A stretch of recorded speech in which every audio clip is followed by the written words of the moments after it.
Have you ever felt a subtle, unsettling danger in seeing what others don't? It's not a physical danger, but something far more profound.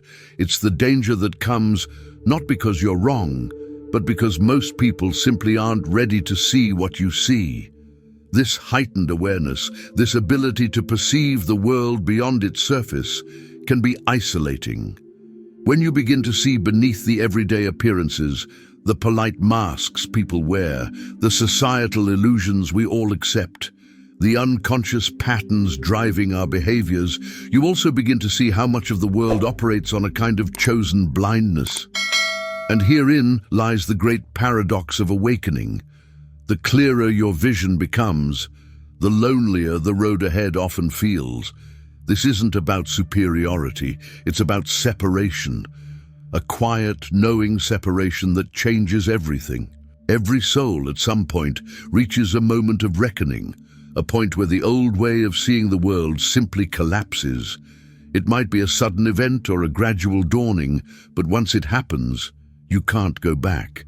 You start noticing the things that once blended seamlessly into the background, the hidden motives behind a kind word, the emotional undercurrents in a quiet room, the subtle falseness in a wide smile.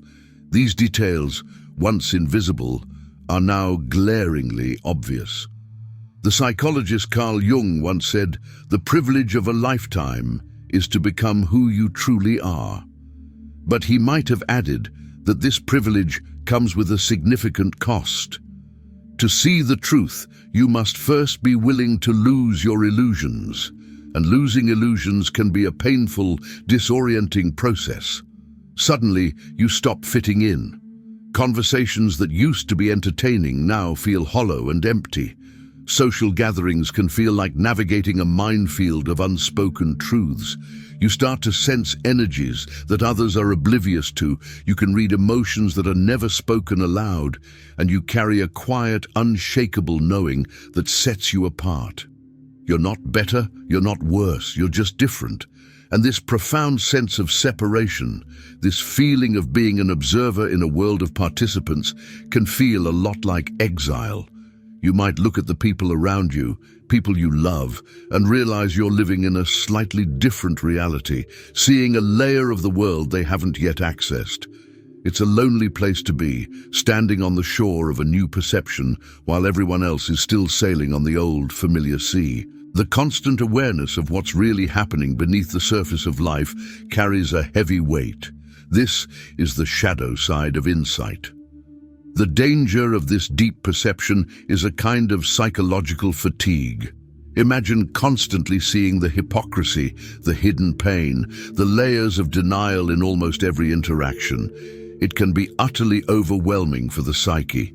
When you see the gap between what people say and what they truly feel, or between society's ideals and its actual practices, it takes a toll. Some who walk this path become cynical, believing the world is just a stage for dishonest games. Others simply withdraw, finding solace in solitude because the noise of the inauthentic world is too much to bear. But the truth-seer's greatest challenge is not to drown in their own insight. It's to find a way to navigate this awareness without letting it consume them. Because wisdom, when it's not balanced with compassion, inevitably turns to bitterness. The most subtle shadow of awareness is arrogance, the quiet belief that seeing more makes you better than others. This is a trap. It's the ego's way of co-opting spiritual insight for its own self-aggrandizement. But real, authentic vision does the opposite. It humbles you. It makes you realize just how blind you still are in the grand scheme of things. The more you know, the more you recognize the vast, infinite ocean of what you don't know. True insight isn't a destination you arrive at. It's a doorway that opens you up to the endless mystery of existence. It's a call to be more compassionate, not more judgmental. Seeing the world differently inevitably means you must live differently. You can no longer find comfort in the old games of pretense. The casual gossip, the chasing of shallow pursuits, the need for external validation, all of it starts to feel meaningless, Like an ill-fitting suit you can't wait to take off. Your soul begins to crave something deeper, something real. You crave authenticity in yourself and in others, and this powerful craving fundamentally changes your social world. Friendships that were built on surface-level connections may fade away.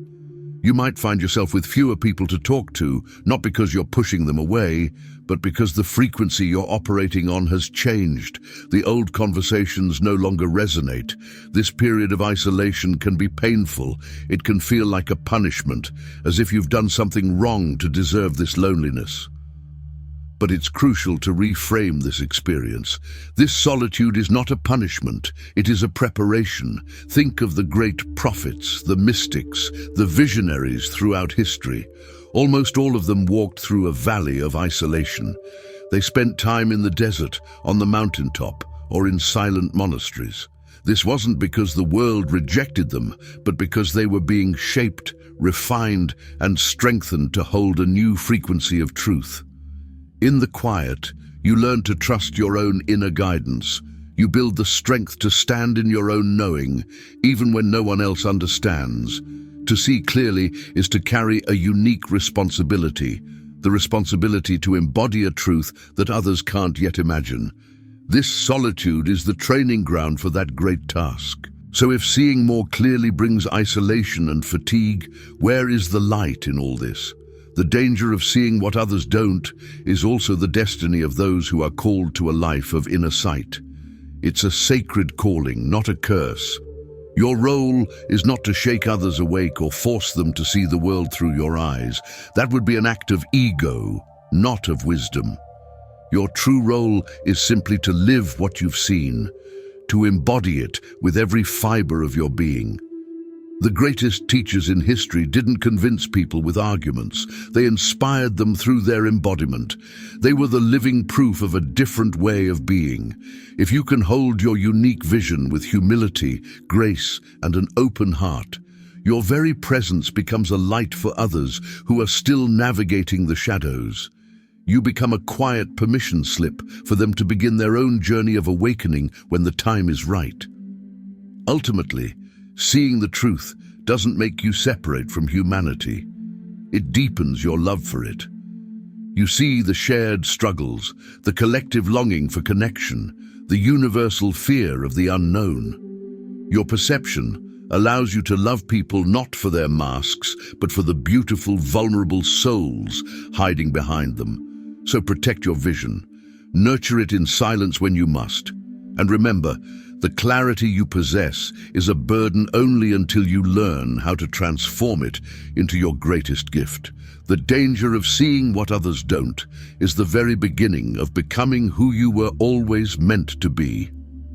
Thank you so much for journeying with me through these ideas today. If this resonated with you, please consider liking the video and subscribing to the channel. It truly helps more than you know. Be well and walk in your truth.